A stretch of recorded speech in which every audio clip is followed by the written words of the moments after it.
Good morning, class. Now I am going to share the screen for you.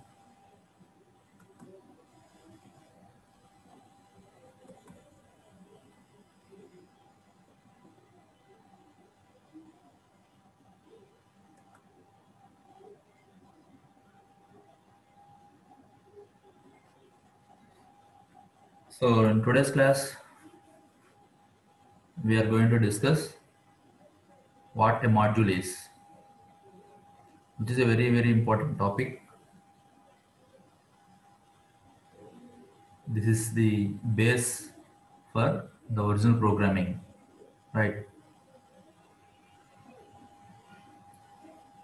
Are you able to see the PPT?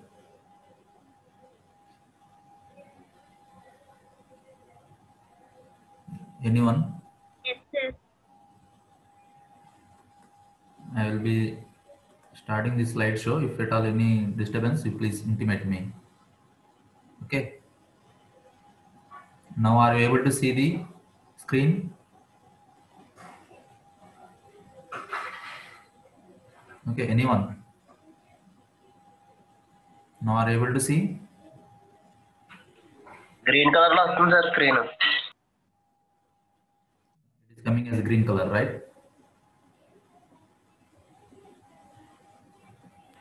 Yes sir. It is coming as green color. Yes sir.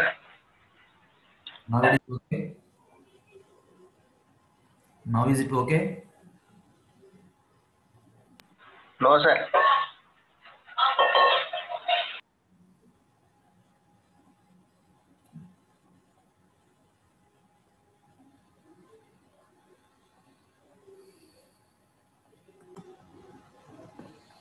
Okay.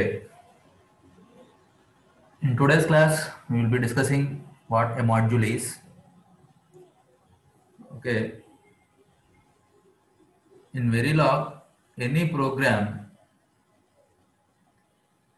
which forms a design description is a module, right? Any program, generally every program will be starting with the keyword called module. Okay. And not only that, the program which describes design description, that means design description in the sense saying what are the inputs and what are the outputs, what are the inouts, what are the variables or signals, and the functionality of the particular module. That means functionality in the sense here, the relation between the inputs and the outputs is nothing but the functionality. The total thing is indicated in the module only. Okay.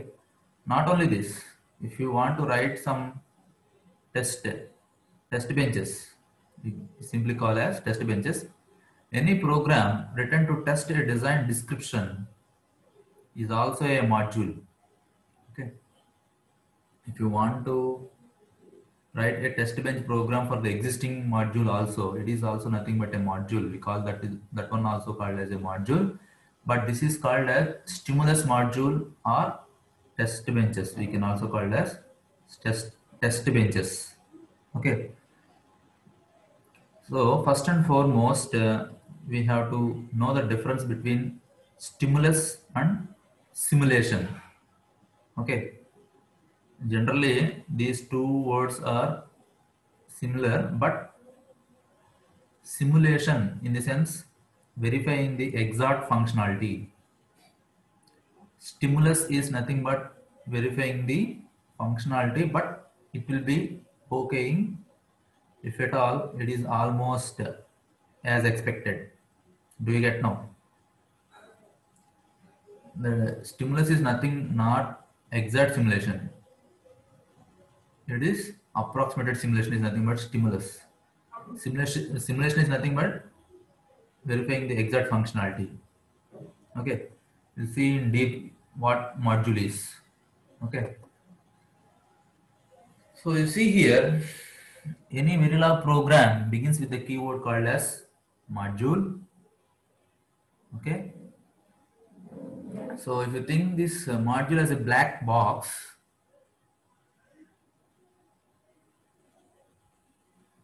here a module is the name given to any system considering it as a black box with some inputs and output terminals. For example, if you see an IC, what you are able to see, you will be seeing only the pins and one ceramic case suit, right? If you take a general IC, what you are able to see? You are able to see only the pins. That pins will be generally the input pins or output pins or in-out pins. Okay, and you are able to see the ceramic case. In the similar fashion, you think this module also, it is just like some black box. Here the ceramic case, what you see, you think that one has a black box and the inputs.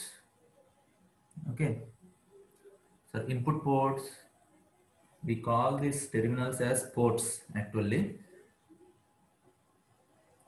you are able to see input and output terminals and in-out terminals also there. You can see here we are indicating this is the total module. In the total module, you are able to see only what are the inputs. Here it is indicated in the blue color, right? And what are the outputs? It is indicated here in the yellow color. And these are called as in-outs. In-outs, that's the reason why we have mentioned here. This is for in and this is for the out.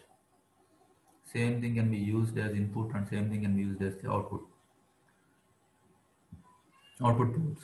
Okay.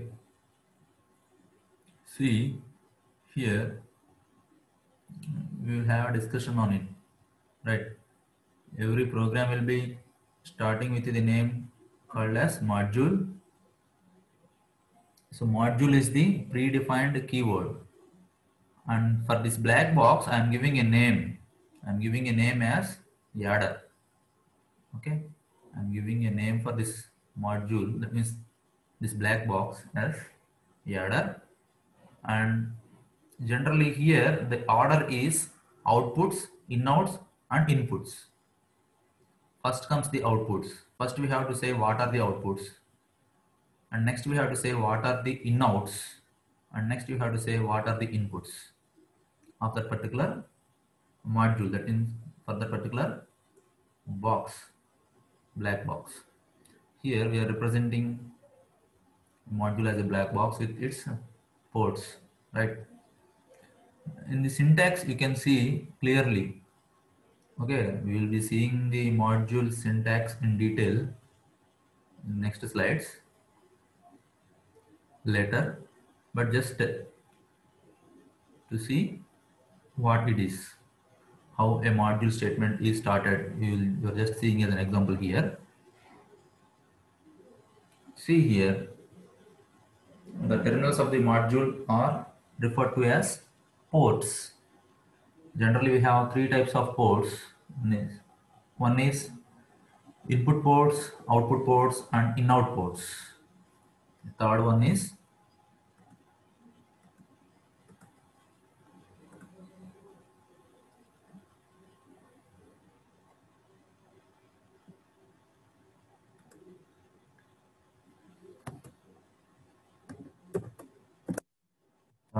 in-out ports. Okay, so input ports are used to indicate what are the inputs, as we already know that. Output ports are used to indicate what the outputs are, and in-out ports are used for both the case. They may be used as input, sometimes it may be used as input, and sometimes they may be used as the output, right?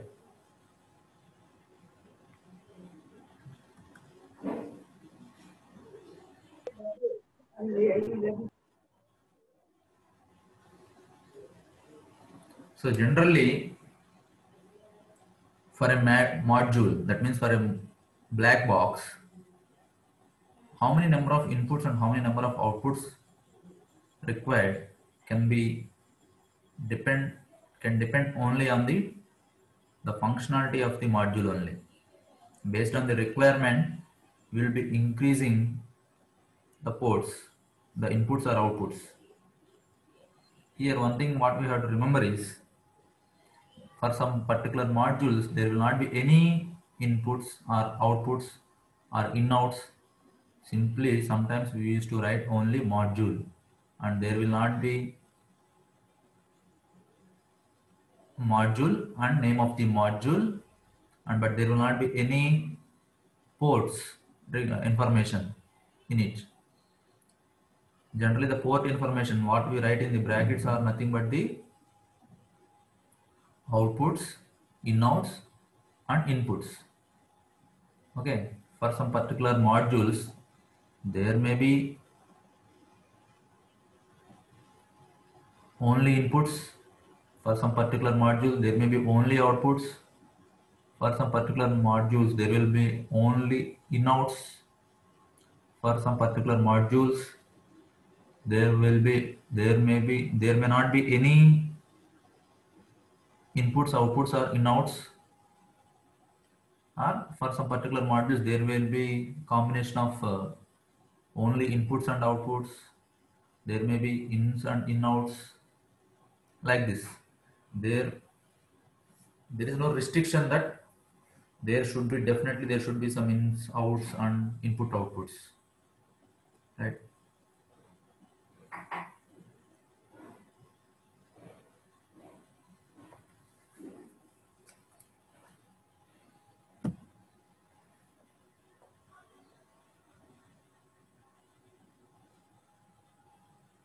Generally in Verilog all the constructs are centered to the module only.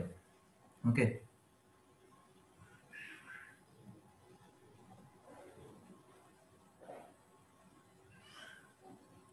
so if you have seen here, a module will be having a number of Laxial tokens.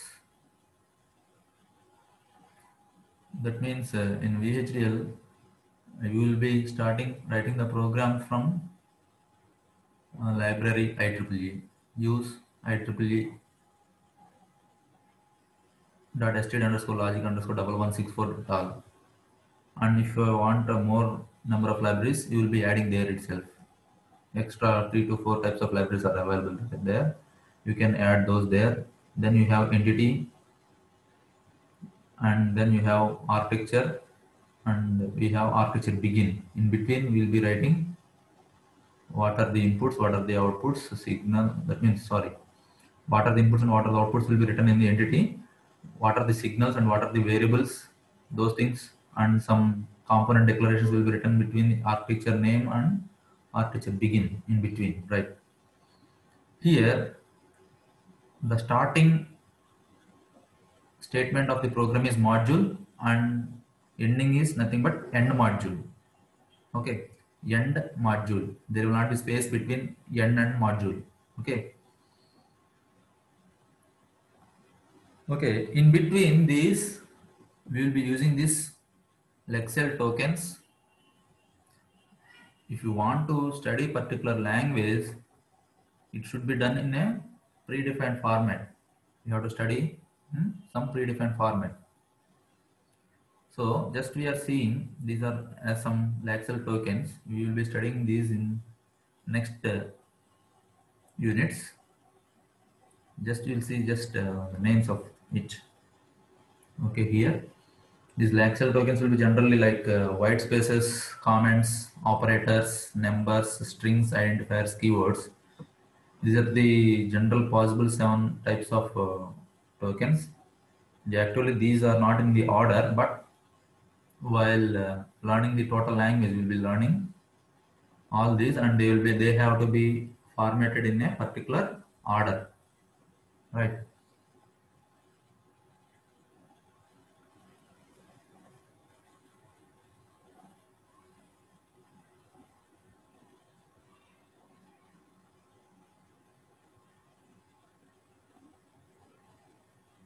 Okay, you can see here general structure or a typical simulation module. You can see here we have this total thing, which is a dotted line, dark dotted line. If you think this as a black box, and if you are willing to write the program for that module, for that particular black box, to verify the functionality of that particular black box, we are writing here the the keyword is module. You see, it signifies the declaration of the module, and the name of the module is test. And we have some sequence of some statements here, and every statement is closed with a semicolon.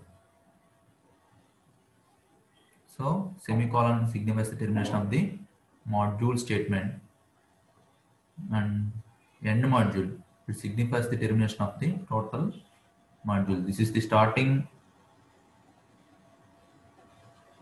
keyword used for the module. This is the end of the particular module. You see here, end module is not having any space in between. Okay. Here, Verilog HDL is case sensitive language. Okay. Verilog HDL is case sensitive language. VHDL is case insensitive language. Right. That means here small a is different and capital A is different. Okay. So when you write the program, you have to be very careful, right? It will not refer to the same. If you once you write a capital letter and if you write a small letter in somewhere, it is not going to refer. They both are different variables. So here, if you see the structure, we have a module, and we have the name of that particular module as the test. And you can also observe here, generally we will not have semicolon in other languages, but here in the Verilog HDL, we will be observing here module, name of the module, and semicolon here itself. And we have some sequence of statements. Okay, statement 1, statement 2, and every statement will be terminated with the help of semicolon. And later we have end module. You can observe here in the end module, you don't have here semicolon. Okay. So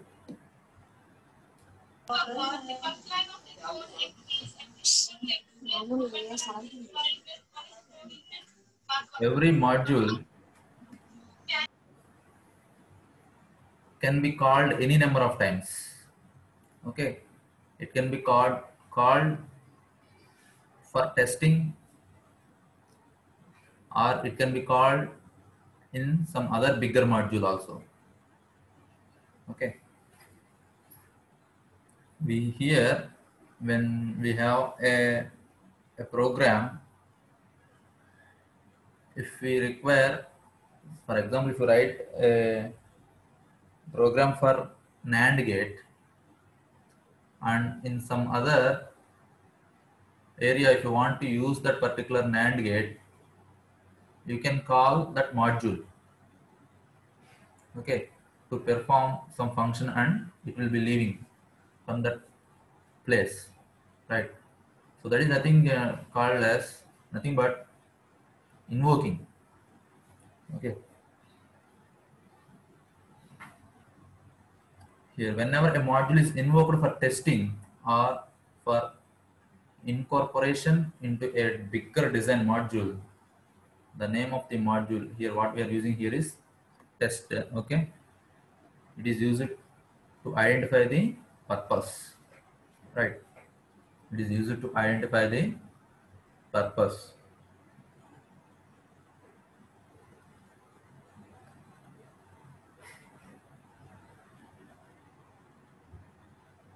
For example, you are seeing here an 8 input NAND gate. You can see here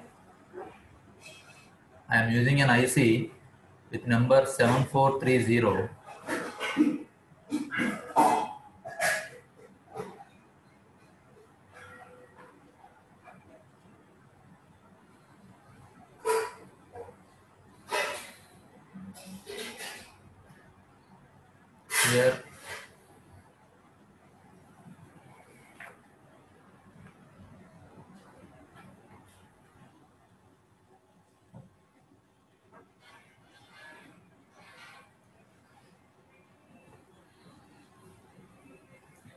Here I am taking IC 7430, where we used to have 8 number of inputs and a single output. For that, I am indicating with I1, I2 up to I8 and an output O. Okay. Here you see here some black dotted line here. Okay. Generally, if I take an IC, I am able to see only these input ports and these output ports, and you will not be seeing that output in one side and input in one side. They will be in some specified format only. If it is an 8-bit, if it is having totally some 8 pins, 4 pins aside and 4 pins aside. Okay, not all the 8 pins on one side, right? You are able to see the general ICs, right? Just for our understanding purpose, we are seeing this. That means we are showing in both sides. Output only one pin on one side and input pins all on one side. Okay. See here,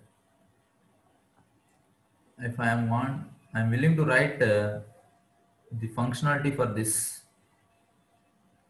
Do you remember once in VHDL we are straight away using a NAND gate?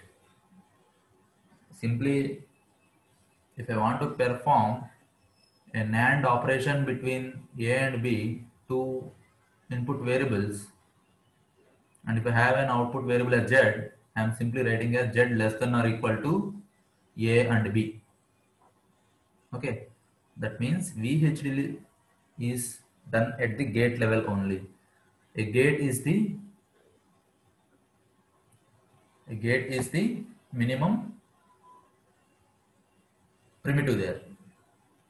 Here we can write up to the transistor level. Okay. For example, if you see for a NAND gate, we require, if it is a two input NAND gate, how many transistors we require? If it is of CMOS logic style, we will be requiring, if it is 2 input, we will be requiring only 4 number of transistors, since it is NAND gate. If it is AND gate, we increase 2 more transistors. Okay. So here, if you want to write a program for this NAND gate, we can write like this, right? Here, this is the total black box.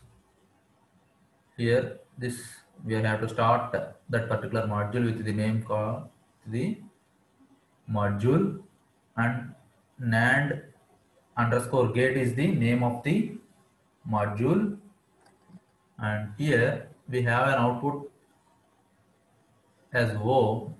First I have to write the outputs. We don't have any in-outs, so we have only the inputs. So I am writing what are the inputs: I1, I2, I3, I4, I5, I6, I7 and I8. Then we have the statement, some set of statements there, and here you can also see the semicolon and some set of statements here which will be generally executing concurrently, and then afterwards we have end module. Okay,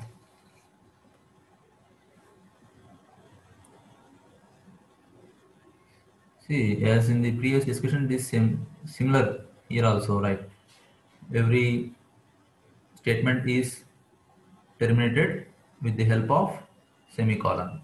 Only the end module is not having semicolon. So statement 1 and statement 2 are the individual statements within the module. Okay, rest everything is similar. So in the previous discussion, when I said that I can use a module in another module also. Okay, I can use a module in another module. I can instantiate it. Initiating, I can initiate with the name of a particular module. We call it as instantiation. Okay, instantiation. Sorry, the pronunciation is a little bit.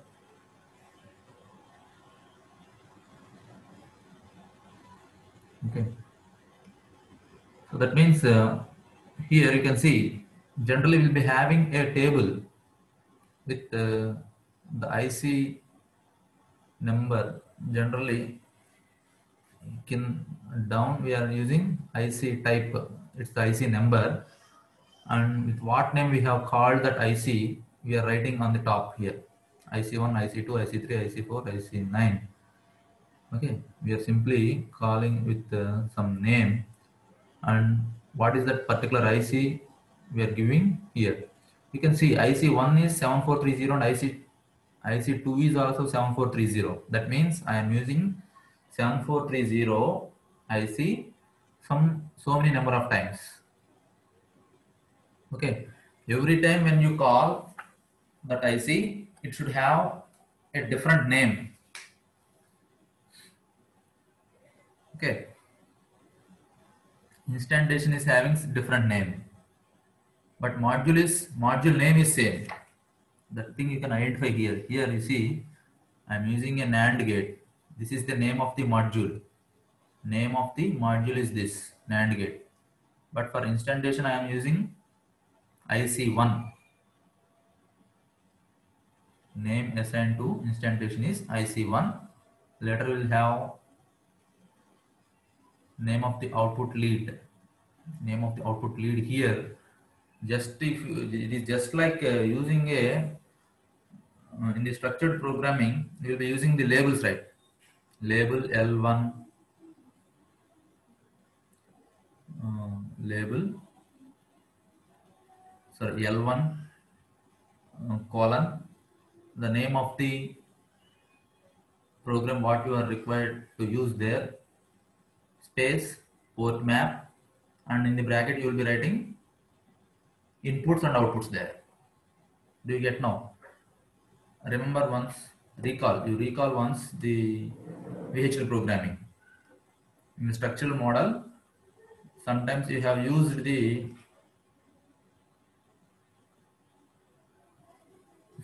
structured programming. You have used the other VHL programs there,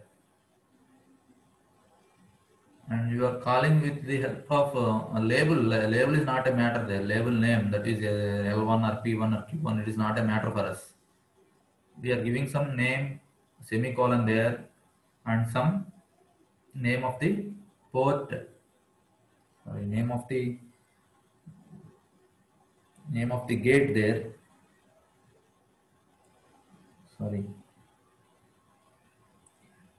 name of that VHL program which you are required to call there, and then you are getting the port map.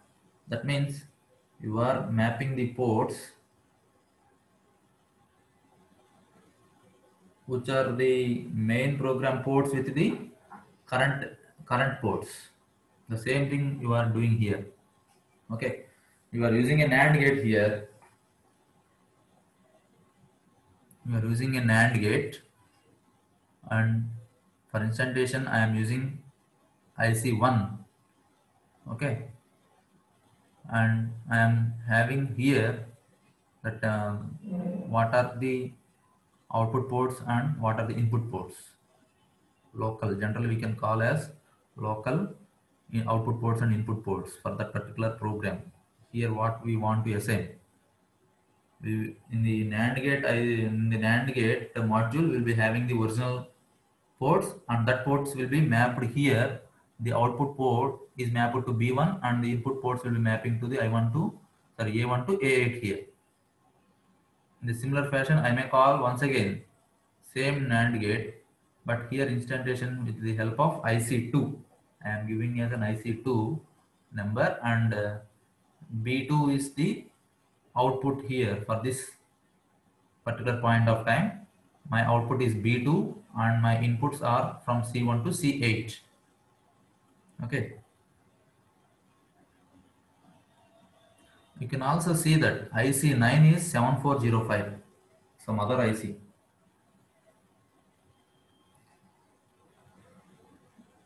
Okay. So what I want to say here is I am writing a very big program. In that program, I want to use NAND gate so many number of times. So how can I use that? I can first I will be writing a NAND gate program. That means a module, a NAND gate. Before slides we have written that already. A module, NAND gate, and the ports O, I1 to I8, and we have some statements and end module. Right, that is the original module for the NAND gate. Now I want to use that NAND gate module here in this program. I am calling with the name NAND gate, and just for an instantiation I am writing IC1 here, and the rest all are same. What are the local outputs? Now I am willing to assign same that particular local outputs as B1 and A1 to A8, and later after some time or immediately also we can use. I want to use the NAND gate once again, and I can call once again like this. Okay, I can use any number of times. Same module any number of times in another module also, but it has to be indicated with different names all the time when you are instantiating. Okay, so we have to use separate identifier name. Here we are using as IC1, IC2 and so on, right?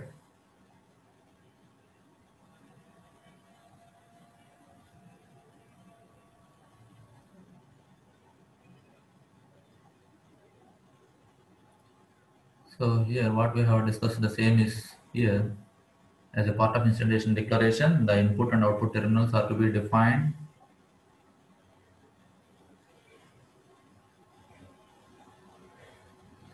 So here the convention followed is to be stick to the same order as in the module declaration. Okay, generally we will be following module name and outputs, inouts and ins. Okay, the same order has to be followed when you instantiate also, right? When you instantiation also, in the instantiation also, when you are calling also, that should be in the same order. If not, the outputs will be assigned to the input and inputs will be assigned to the outputs. It will be create some disturbance for us, right? So the following aspects of the module and their instantiation are noteworthy. We have to note these type of concepts here regarding the modules. Okay.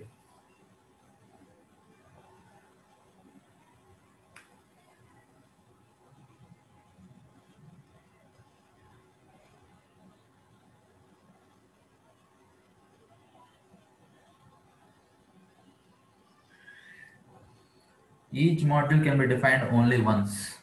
That means what I want to say is, if you are giving a module a particular name, I should not repeat that name once again. Okay, I have to use another name for another module. Okay, and also the test bench. When you write the test bench, you will be writing TB. Okay, there. Okay, each module can be defined only once. That means here the name of the module what you are using once, it is that name is for that particular module only, or else it will be confusing. The tool will be confusing. Okay, module definitions are to be done independently. Okay, module definitions are to be done independently. That means if I want to write a program for NAND gate, I should have mentioned only the NAND gate statements in that particular module. Don't get confused here. Instantiation is just like a function calling in C language. It performs its action and it will be going from there. Okay. We can't write nested modules will not be there. Module says some name and some inputs and output ports, and at the end of end module there will be end module. In between we will be having some declarations and also some statements. Okay. So we can't write the description of the module in one module. Do you get now? Module definitions are to be done independently. One module cannot be defined inside the other. They cannot be nested, right? Do you get now? Any module can be instantiated inside another any number of times. Each instantiation has to be done with a separate name assigned to it. Okay.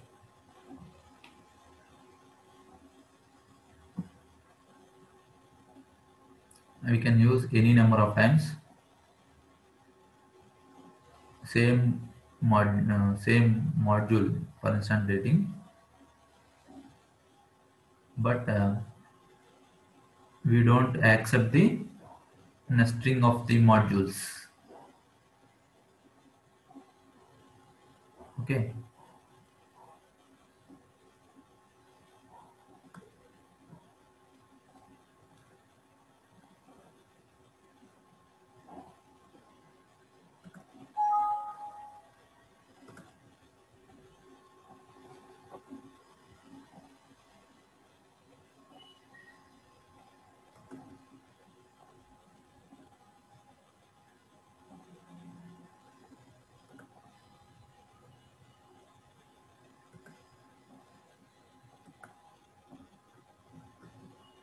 So if you go through this the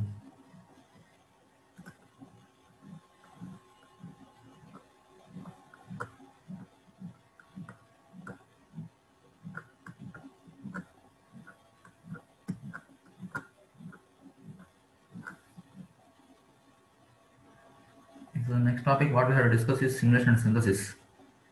Actually, in the starting days when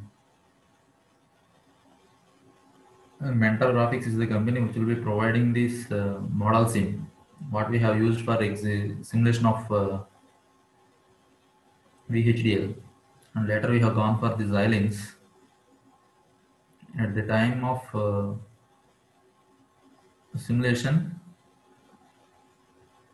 we are using the model sim of Mentor Graphics, and later when we want to go for synthesis, they have gone for Lenandro Spectrum. It has taken the help of Lenandro Spectrum, this Mentor Graphics tool only. We have how to work with the tool. Okay, those things we can see practically. Okay.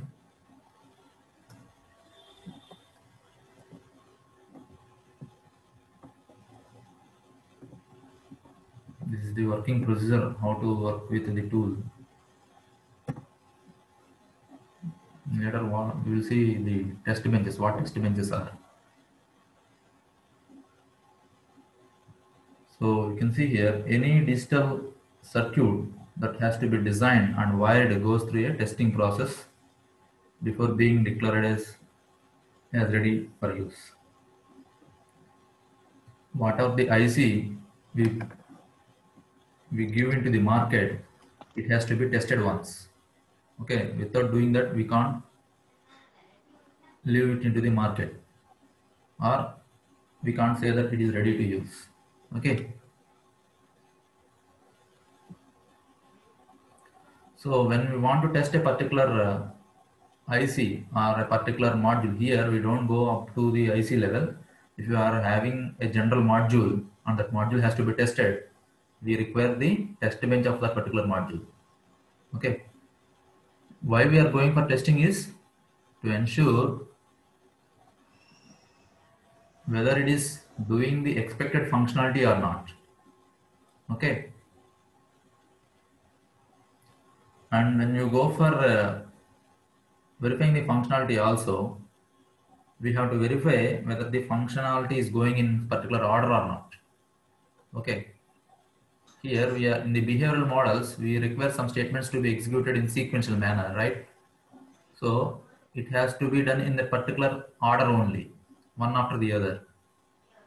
To verify that also we require this test benching, right? And also to check the timing behavior. Why we need for testing is it is also to check the timing behavior here. Okay.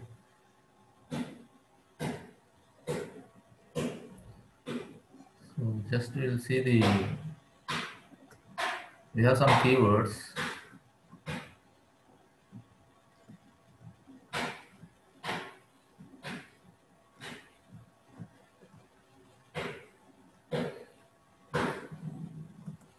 Wait a bit.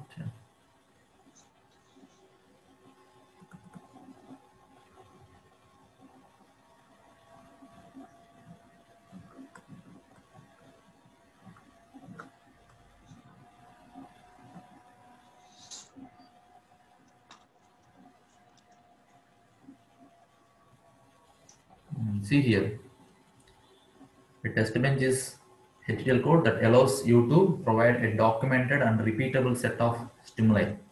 Okay, that means it is just to verify the functionalities and to verify the functionality, whether the functionality is going in particular sequence or not, or to verify the timing. What to say? Timing constraint. It is following some particular timings or not. Timing constraints we used to call it as, to see the timing behavior of that particular program of the particular module or not. Generally, the syntax of this test bench is like this: module TB. It is fixed. You can't change. Okay, module TB underscore, and the module name what you write, what we have used there. Test is the module name what we have used in the previous slides. Module TB underscore test semicolon, and here also you will be having input and output in-out declarations and intermediate variable declarations, and you'll have the stimulus initial and always and end modules.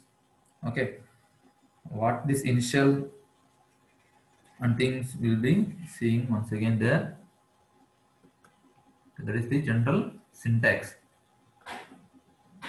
So this is the initial. In the we are using initial, then we are using the begin. Initially the value of A1 is 0, A2 is 0. After 3 seconds, that means here the 3 units cycles, A1 should be 1.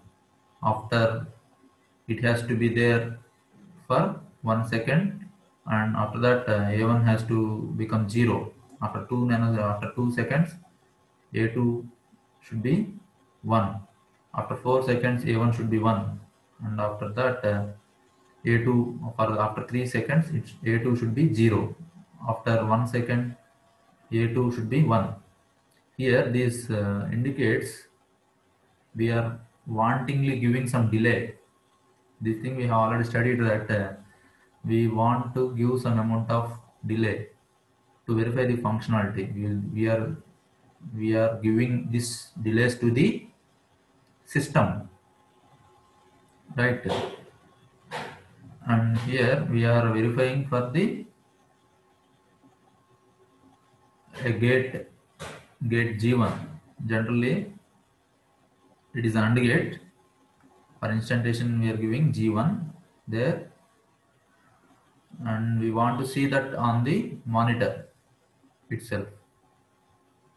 That's the indication, and we want to run that particular program for 100 seconds.